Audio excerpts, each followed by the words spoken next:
marketing is persuasion. Marketing is influence. So isn't that the same? My answer is no. Those things are not the same as manipulation. It crosses the line into manipulation when it starts to strip people of their agency. If you start to take away somebody's ability to choose, creating false narratives or false pretenses around why someone should want something, that's manipulation. There is a way to do ethical influence.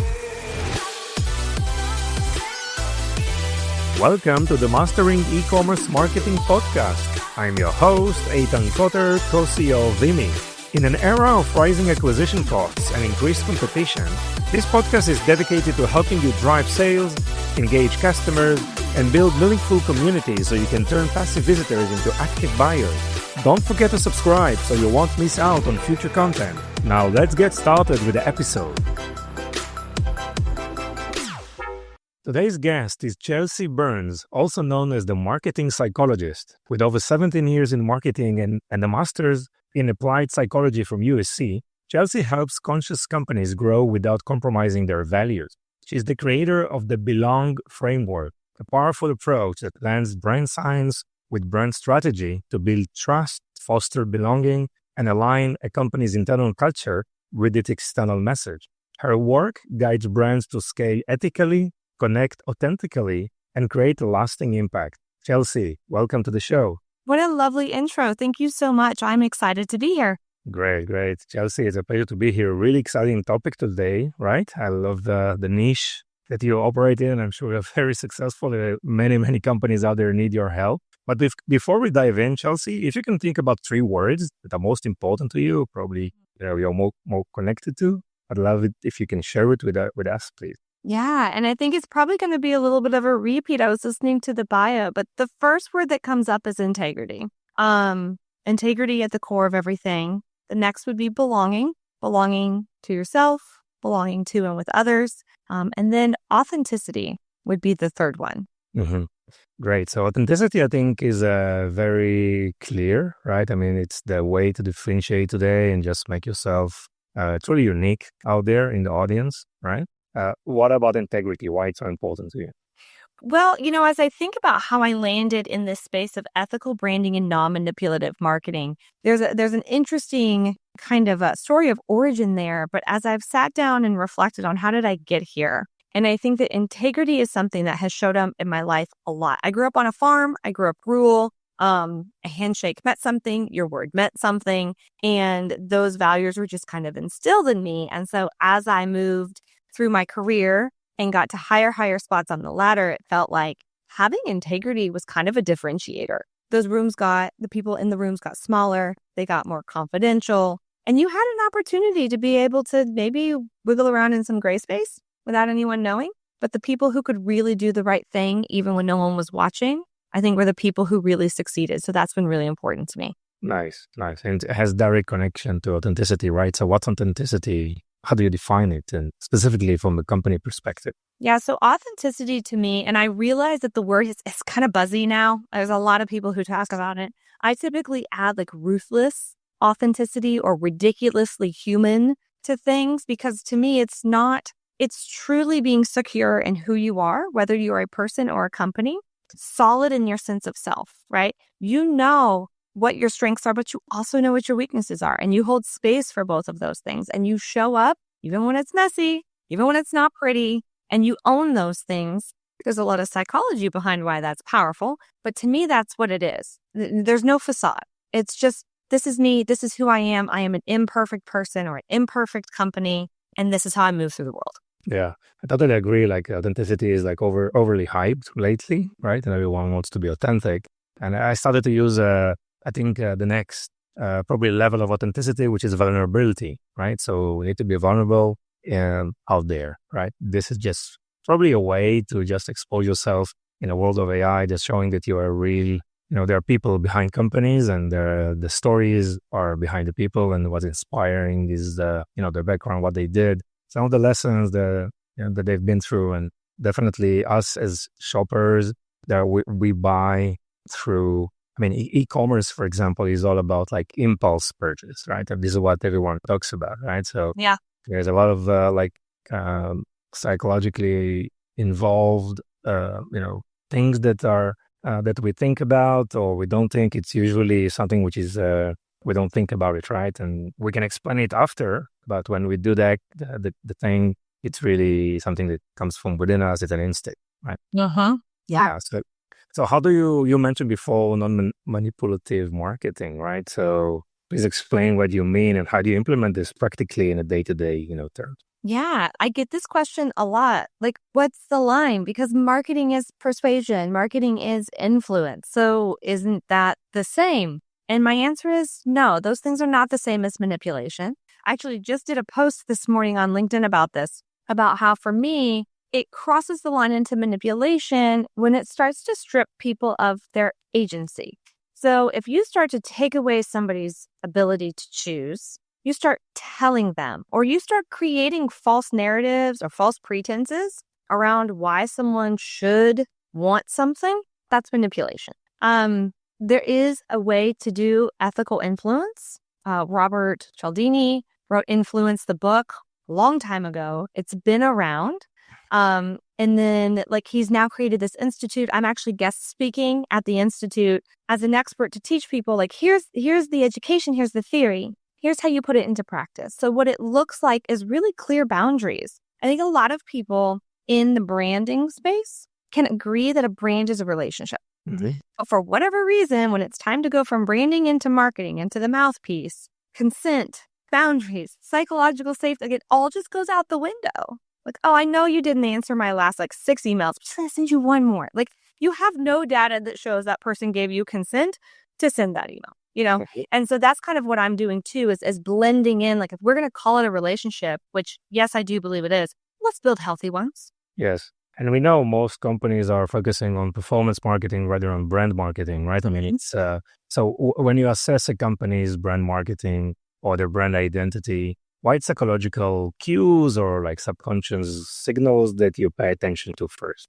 So the very first thing that I do, a lot of what I do is in that pre-strategy space, because once you get to performance marketing, that's about amplification. You can't amplify correctly or without losing a lot of money in testing before you align. So much of what I do is this idea of alignment. This includes your ideal client profile research, your ICP research, and taking it beyond, it's been up-leveled where we have demographics and we have psychographics. But there's more to it. So I've created some different pieces of an ICP that include things like what I call value aspiration identification. This is the intersection between the higher arching value your company offers and the higher arching value the consumer seeks. So there's research that clearly shows we're going to articulate a bunch of different stuff as consumers that says this is why we want something. It's not actually why we want something. 95% of this occurs in the subconscious. Yeah, exactly. So this intersection, when we're doing that research, will help get you a lot closer to where to even start. We talk about psychological obstacles. We talk about psychological motivators. And we do everything through this idea of interconnectedness. So everything, if it's a relationship, has to have two parties. So we're not projecting what the company wants to sell or why the company thinks that it's important. We're actually understanding the consumer. We're using data that's at our disposal. We're collecting additional quantitative, qualitative data, and we're listening to what people not just tell us, but to what they show us, right? Your email metrics, for example, are not just an indicator of how well you're doing. They're an indicator of whether or not it's resonating with anyone, or if they have time. There's so many different variables. We really, in marketing, like to take a very complex thing like human decision-making and distill it down into one acute point of conversion, the point of sale. That's not how we all operate. Exactly. And all these attributes, are quite common in any analytics platform, anything that you do. And I think what you just share is something which is more on a deeper level. How do you gather the data? How do you figuring out, what's beneath the hood? How do you find out about all these psychological, cues and those subconscious triggers?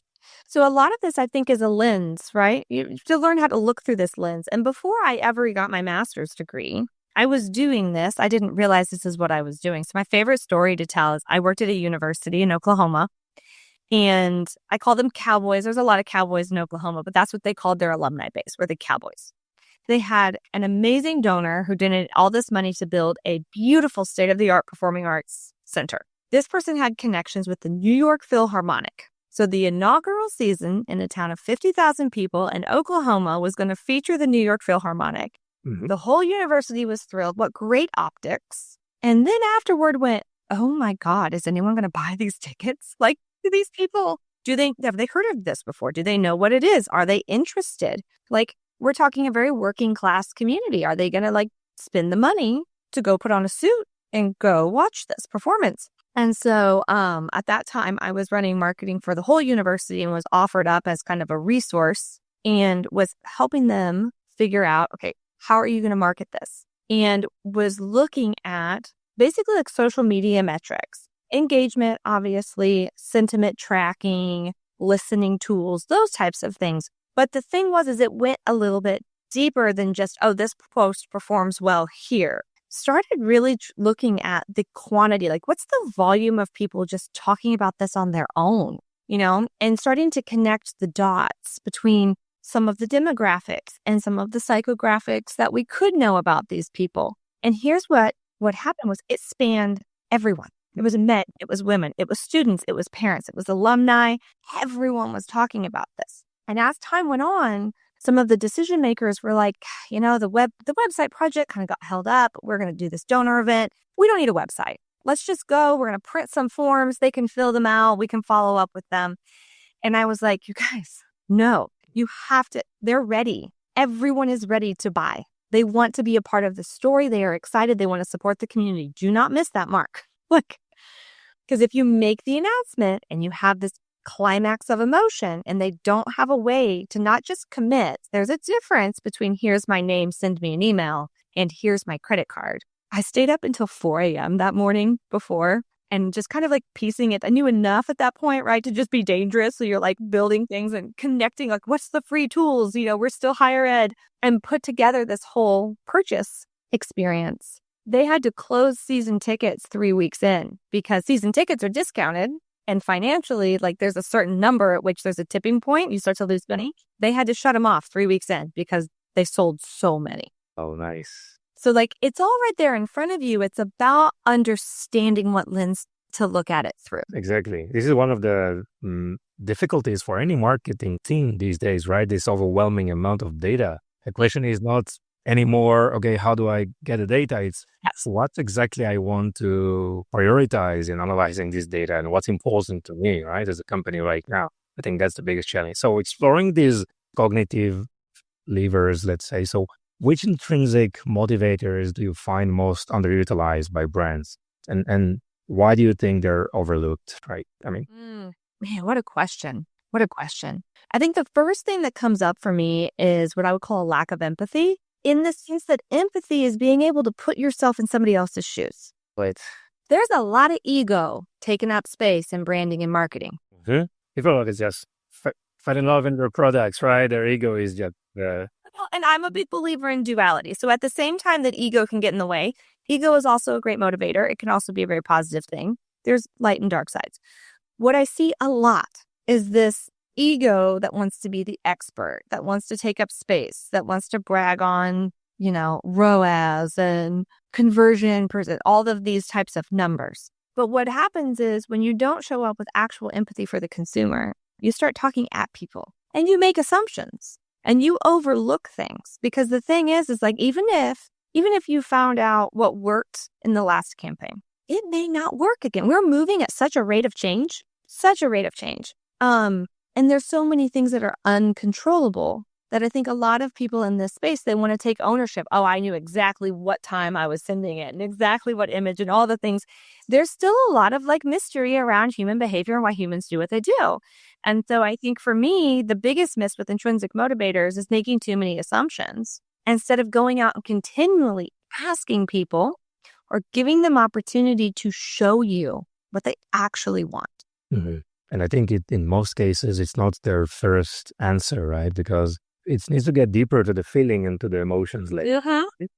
Well, there's tools to do that. So like there's a great study where, they ask people, why'd you buy these jeans? Oh, well, the price was good, the fit was good, the color was good, whatever. Well, then they do in-depth interviews and they use techniques like laddering interviewing. Okay, because if 95% of our decision making is in the subconscious, we can't accurately articulate what we're doing while we're doing it. Everything goes up into the limbic system before it hits the prefrontal cortex. Exactly.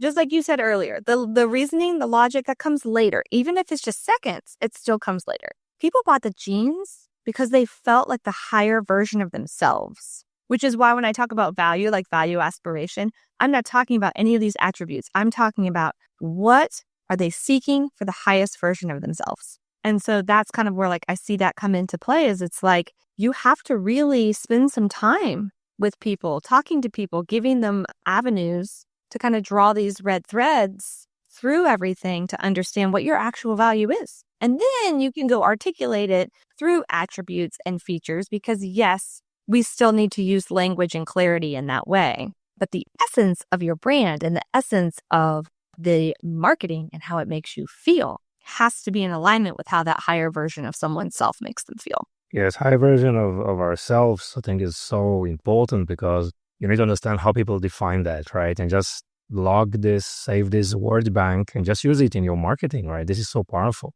And I think social, like definitely with Gen Z, I mean, the social aspect is very, very important, right? I mean, I know that they're all very influenced by friends, very influenced by influencers, and, social commerce. Yeah. I think has two definitions. One is the ability to sell on social networks, but it's also how our friends are influencing our purchase decision, right? And again, it's in a deeper level. It needs to be, analyzed and figuring out. So, Chelsea, I want to learn more about your Belong framework, right? Can you just walk us through the key stages of that framework? Yeah, absolutely. So the Belong framework came about because when I was in graduate school, finishing up my master's of applied psychology, we had to conduct our own research to write our thesis. And I really wanted it to be something powerful, something that filled a gap. And belonging at that point in time was starting to get used a little bit more in the corporate space. But as most things that get adapted to a corporate space, it felt a little diluted. So I actually conducted empirical research on the construct of belonging. Back then, it was specifically within a collection of female entrepreneurs. That has since expanded. And again, with this drawing the comparisons between healthy relationships and healthy brand relationships, why not belonging? Belonging is in Maslow's hierarchy of needs. Obviously that structure has kind of been debunked and there's a little bit more fluidity to it, but it's there. And the seminal work proves that belonging is just important to human beings as food and water. It may not kill us as quickly, but the lack of it will destroy our physical, mental, spiritual health. So as I was trying to figure out a framework that, especially from a marketing standpoint, felt on brand, but also was easy to understand, belong was the thing that I wanted to focus on, because at the end of the whole thing, I want to create brands, help guide people to create brands where people do feel a sense of belonging, because at the same time, a sense of belonging can offset things like the loneliness epidemic. So ultimately, the Belong framework is two-pronged, as always with me, interconnected.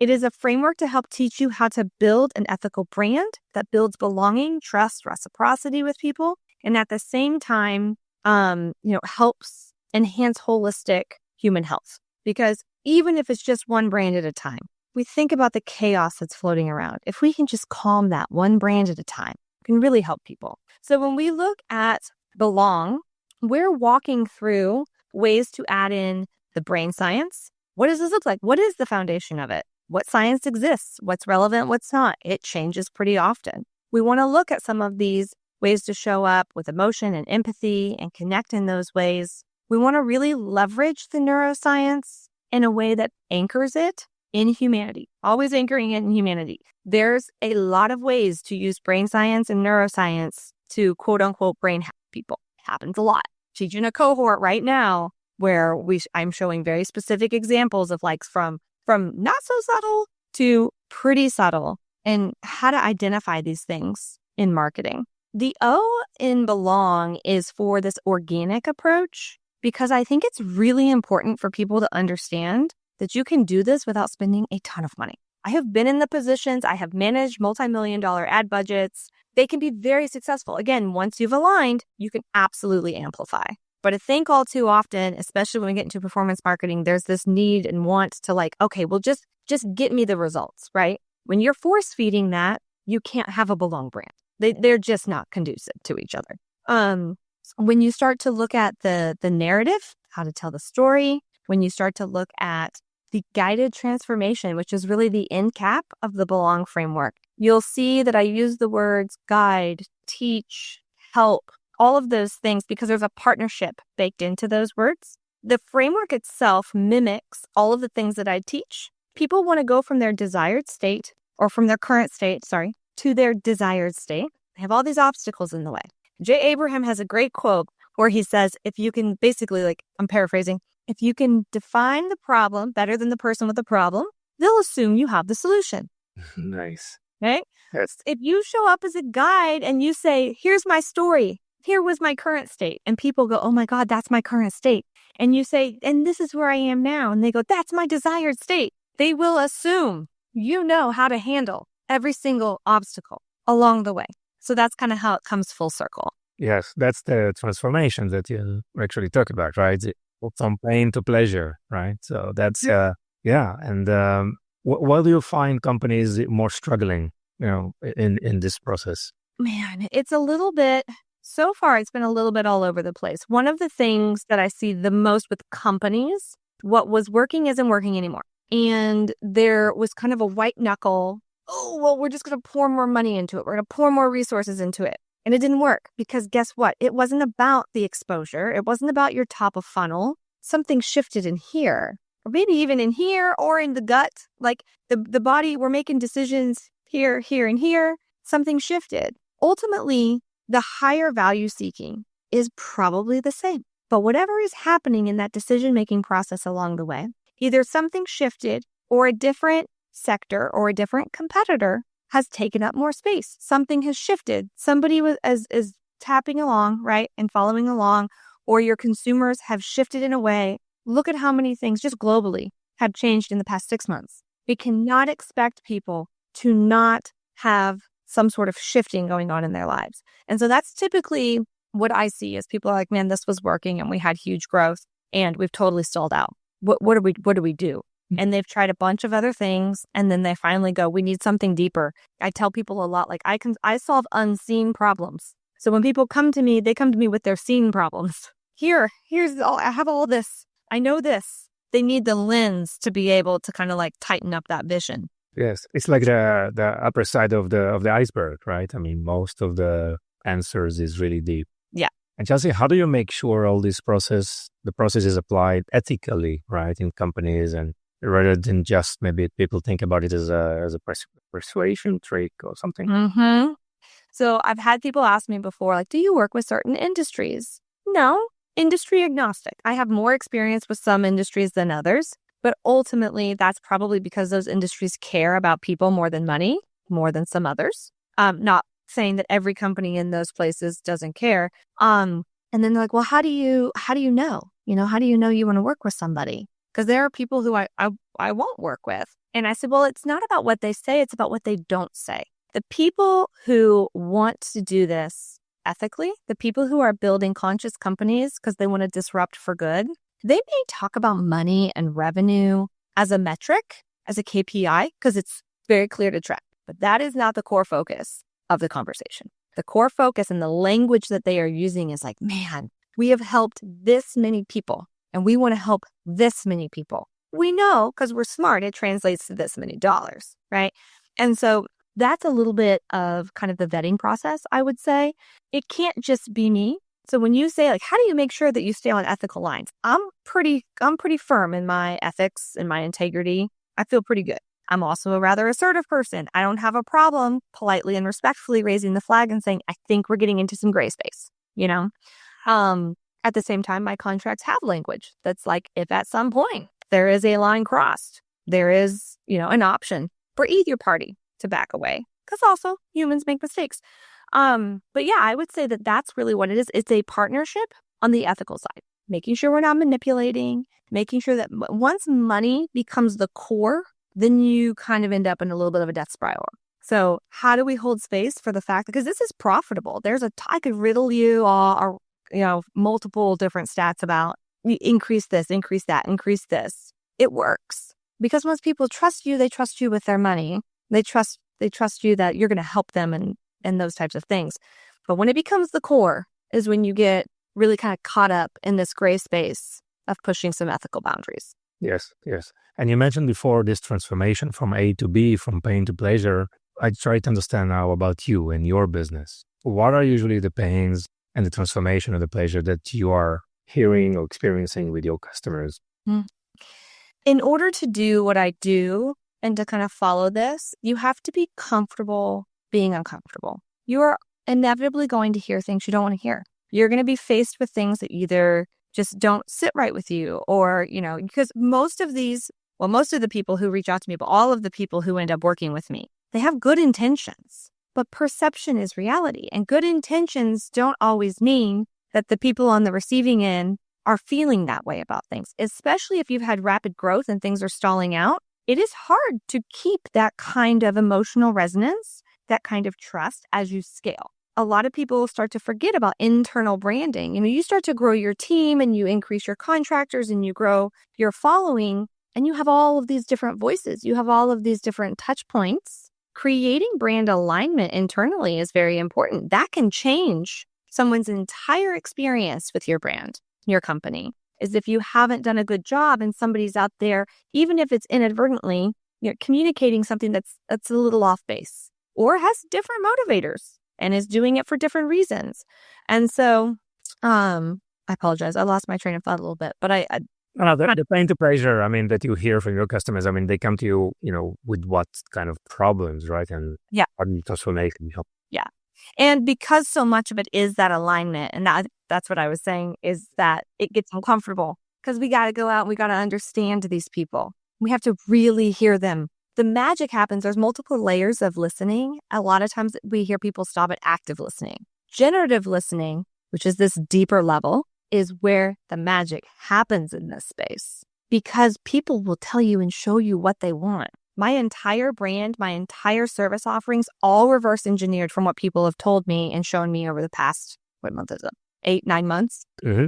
Yeah. But it can be uncomfortable because some people will tell you things that they don't like. And it's also the other piece of this, and we talk about obstacle. It is not the fastest route to the money. It takes time. Rushing through trust building is effectively the relationship equivalent of love bombing. It just isn't healthy. It doesn't work. And so that's the other piece of it. It's a lot of people do. They want a quick fix. This has had rapid results. I've seen things happen very quickly. I had a client who, doubled her annual revenue through one organic social media campaign. Wow. Awesome. Now, backstory, she's been doing this for 20 years. She had a ton of information, a ton of data. So you got to hold all of those things. So I would say that's probably the other obstacle and pain point is if you want to do it right, you have to be willing to sit in it with people while you build the trust. Mm-hmm.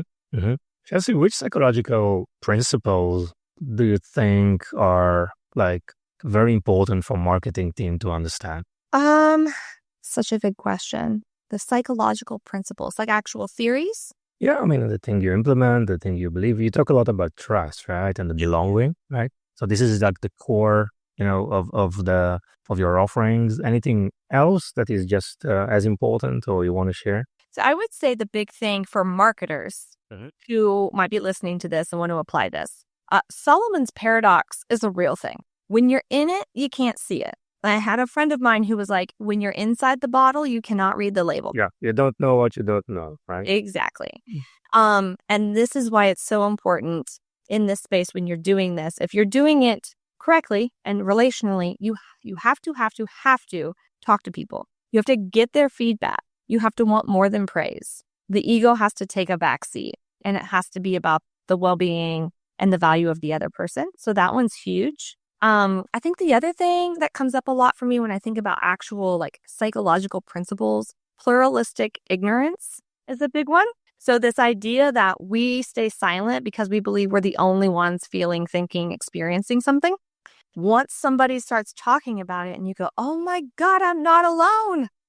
Somebody else thinks like me, feels like me. I have a safe space now to talk and to show up and to move through it. And I personally have experienced this just in my own business where it was oh, I don't want to shame people, the inadvertent reverse. If I say I believe this is the right way, am I shaming everyone else? trying to create a space around that as you step into your messaging, because you want to own something. You want to be an expert in a certain space and you want your brand voice to lean into that. And I had read a post that was like, every brand needs an enemy. And I pushed back and I was like, God, but like, I have a tendency to see the inherent good in everyone.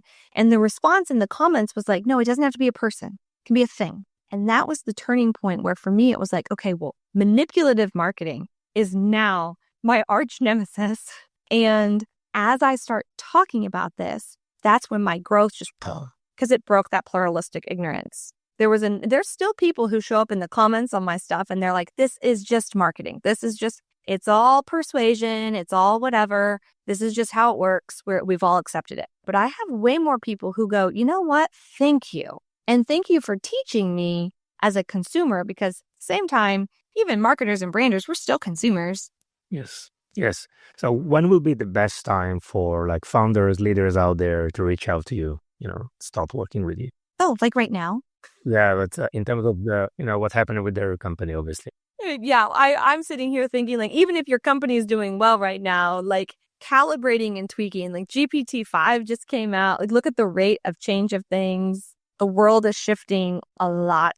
And you're in a space now where like it's polarizing. If you take a stance one way, it feels like you ostracize a whole nother group of people. And depending on the gray space, that may or may not be okay. To answer your question the way you intended it, if you have seen problems, you're feeling some pain, you're not sure what's happening. Or even if things are going okay, but you're like, man, I just really do think that they could go better. I know it's a hard year, but other people are doing it. I have a variety of different services at different price points, specifically designed for people who just want to like get a little gut check, all the way up to people who are like, I need one-on-one help for a duration of time. So I would say as soon as you start to kind of see those things, or if you're listening to this and you think, I don't know if we do that. I've got booking links all over. I do free 30-minute calls with people just to chat, educate a little bit more. I think this is really important. It's a passion of mine. So even if it's just having a conversation to elaborate on one of these components or something, that's an option as well. Sure. And how people can find you and reach out to you? Yeah. So my favorite place to be is LinkedIn, Chelsea Burns. You'll find me. Send me a connection request. Let me know you listen to the podcast. Reach out. Would love to connect. Have a coffee chat. I also have the-marketing-psychologist.com. Perfect. Chelsea, anything else you want to add? No, this was a lovely conversation. I really appreciate it. Any opportunity to talk more about building healthy brand relationships and healthy marketing, I'm here for. So I appreciate the space. Wonderful. Thank you so much. It was super, super interesting. Thank you, Chelsea, and all the best. Thank you for listening to the end of this episode. If you found this episode valuable, please subscribe so you won't miss any of our future content. And if you could share this with just one person, it would make all the difference. Are you looking to accelerate your sales with the power of shoppable video? Explore Vimy, the video commerce platform that includes live shopping, shoppable video, and social commerce capabilities. Visit Vimy at www.vimy.net, that's VIMMI.net, where you can start with a free for life package. We appreciate your support and look forward to bringing you more valuable insight in our next episode.